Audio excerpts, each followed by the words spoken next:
Climbing is a sport that it's not only physical, like it makes me stronger, it makes me faster, it also is like mentally challenging. The kids will benefit from parkour for sure because it will increase their strength, it will increase their flexibility, it will increase their stamina, and most important, their confidence. It's not just for the kids, it's for everybody, and it's educational at the same time. Hello and welcome to Qatar 365 with me, Laila Humaira.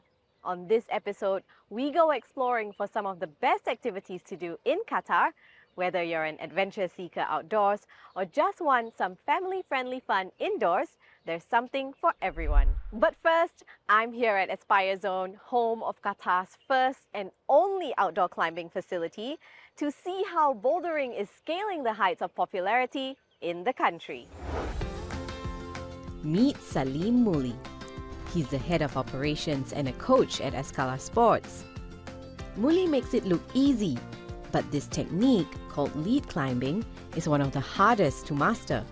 So lead climbing, the rope is not attached to the top anchors. So this one you need to climb and clip. You have to use a lot of core strength because when you're climbing on the overhang, you need to have proper core strength to do it because you don't want to be just hanging.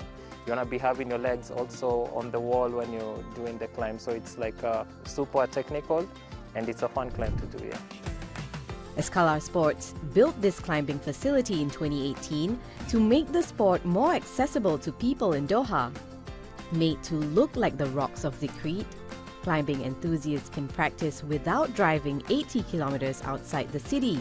These 10.5-meter walls come in all shapes for varying levels, multi-style grips, as well as versatile routes that can be changed to cater to different techniques, whether it's top rope climbing, lead climbing, bouldering, or free climbing.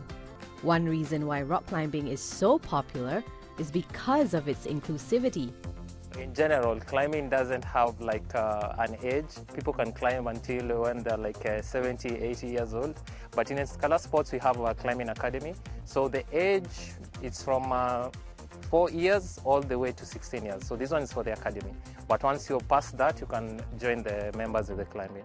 So after a quick lesson on how to scale these walls, I've changed into more suitable clothes to put my rock climbing skills to the test. The most important thing is safety, and then off I go. Let's go. Whoa! Come on, trust your right foot on the hole, then bring your left foot up. Yeah, there. I must say, making my way to the top felt very accomplishing. So much that I decided to have another go. And it's this mental aspect of climbing that keeps enthusiasts like Sofia Estrada and Arindam Paul coming back for more. Climbing is a sport that it's not only physical, like it makes me stronger, it makes me faster, it also is like mentally challenging, so you really have to think about what you're going to do with routes, you have to find different ways to do it, and everyone's climbing experience is different because everyone has different bodies, so you can really make climbing your own. Rock climbing for me has been something, it's you versus you. You know, end of the day the rock's gonna win, but how tough can you get? When you go up there and it gets tougher, what are you telling yourself? What's the dialogue or the conversation that you have in your mind? Because a lot of people psych out, and then there are people who pushes themselves in a very difficult situation and then they keep climbing. Paul, who has been enjoying the sport for 4 years, is also happy to be part of a tight-knit community. Meanwhile, 15-year-old Sophia, who started rock climbing at 4 years old, has been improving her form in bouldering, a style of climbing without using ropes or harnesses. Sometimes she falls, but if climbing has taught her anything, it's to not be afraid of falling and to get up and try again. Hard work and determination pays off, a lifelong lesson for a lifelong passion. We're back on solid ground, but we're also about to learn how to scale walls in a different way. This isn't just any gym, it's one you come to learn how to parkour. Combining running, climbing, jumping, and even acrobatics, Parkour is the practice of navigating obstacles in a man-made or natural environment as fast as possible. I'm here to meet Talal Al-Tamimi, the founder of Freestylers Tribe, Qatar's first parkour gym, to find out how the skill has captivated the crowd regardless of age. How did you first come to know about parkour, and what is it about parkour that you enjoy so much? I knew parkour from YouTube. Parkour is a very, very broad sport. So when it comes to agility, when it comes of the movement of the body, when it comes of the flexibility, and when you combine it with the free running, moves, it gives you the impression that this guy is really amazing. Most of the athletes of parkour, you see them very strong in their body, the shape of their bodies, even improving the shape of the body because you're doing a very strong movement. So this is what I enjoy. I like the confidence that they have. I like the physique that they have. And you mentioned when some people watch these YouTube videos of these parkour athletes, some of them think, oh, it's so impressive that can I do it? So what are some of the basic techniques if someone were to want to start learning how to parkour? First, you have to be flexible. You have to improve your flexibility. So after that, you can learn some basic techniques like the vault, how you do the vaults. Because when you do the vault, you know how to coordinate your shoulder, your arm, how to jump above obstacles. Then comes the precision jump. So when you jump from obstacle to the floor, you have to stick. So you have to be precise, not to, after the jump, not to go forward. And then comes the roll. There is a safety roll. This is very important to absorb the shock from the body. I have actually worked in a program to develop the kids now, to make them have a goal to reach, instead of just coming and learning parkour skills. The kids will benefit from parkour for sure, because it will increase their strength, it will increase their flexibility, it will increase their stamina, and most important, their confidence.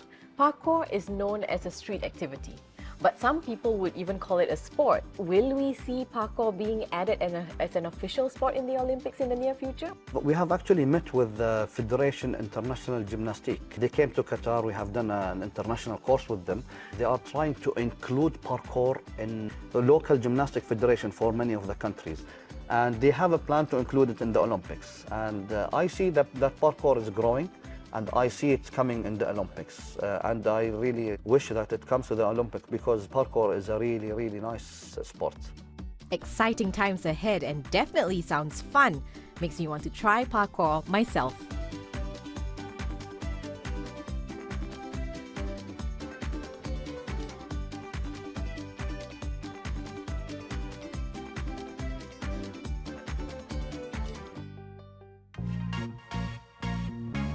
And now for something fun for the kids and for those who are still kids at heart.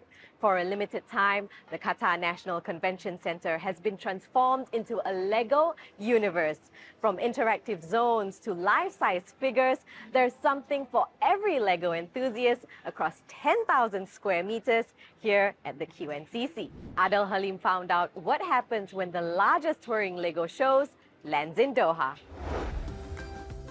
Will Galbraith is putting the final touches on his Lego masterpieces. The 32-year-old superfan is what's known as an AFOL, an adult fan of Lego.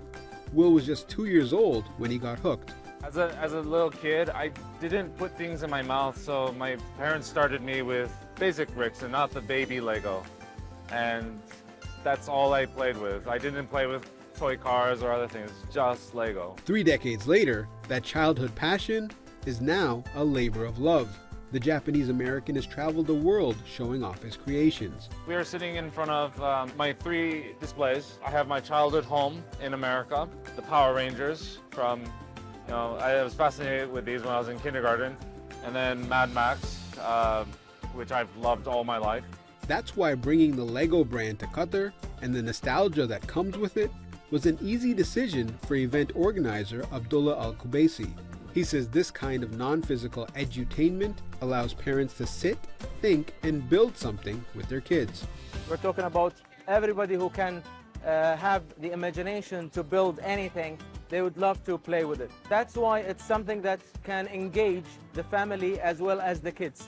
So it's not just for the kids, it's for everybody, and it's educational at the same time. With millions of Lego bricks spread across the Qatar National Convention Center, organizers hope the country's first ever Lego show will build upon its plan to attract more regional tourists by finding innovative and creative ways to offer more family-friendly entertainment.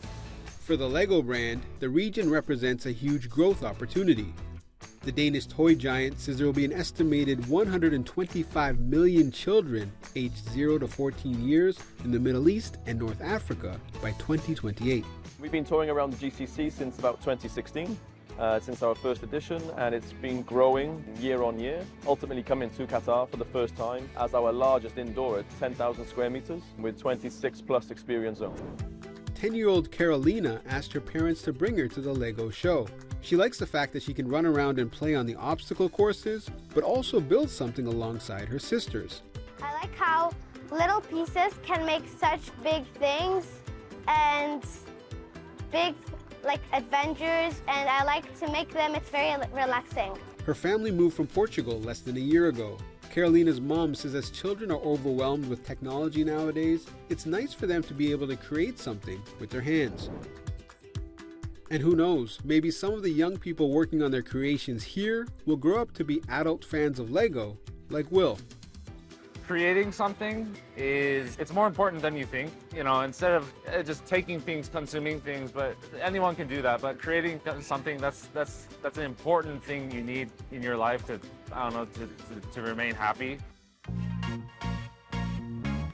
From building strength and confidence with rock climbing to exploring creativity that transcends age with Lego bricks, there's plenty to do in Qatar to fuel the adventurous spirit. We hope you've enjoyed this episode, but that's all the time we have for now.